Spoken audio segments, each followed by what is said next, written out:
akili zako mwenyewe, wala usizitegemee akili zako mwenyewe.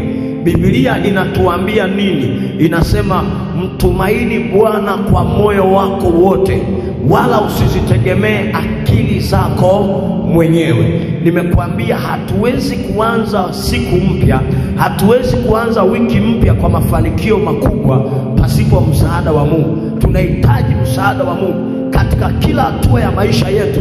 Tunahitaji msaada wa Mungu ili tuone matokeo, ili tuone kufikia njozi za kwetu, ili tuone mipango yetu inafanikiwa. Ni lazima tupate msaada wa Mungu. Anasema mstari wa 6, katika njia zako zote mkiri yeye, naye atayanyoosha mapito yako. Katika njia zako zote mkiri yeye. Mungu anahitaji umtambue, Mungu anahitaji umtaje, Mungu anahitaji umkiri yeye katika njia zako.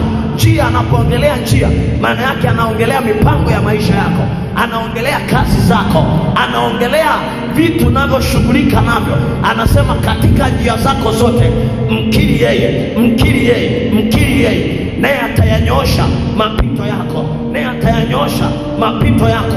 Kwa lugha nyingine kwamba mapito yetu hayawezi kunyoka, hayawezi kuwa sawa kama katika njia zetu hatujaamua kumkiri Bwana. Kumbe ni lazima tumkiri Bwana. Haleluya, Bwana Yesu asifiwe. Asubuhi ya leo mkiri Bwana katika njia zako zote, naye atayanyoosha mapito yako. Sema amen.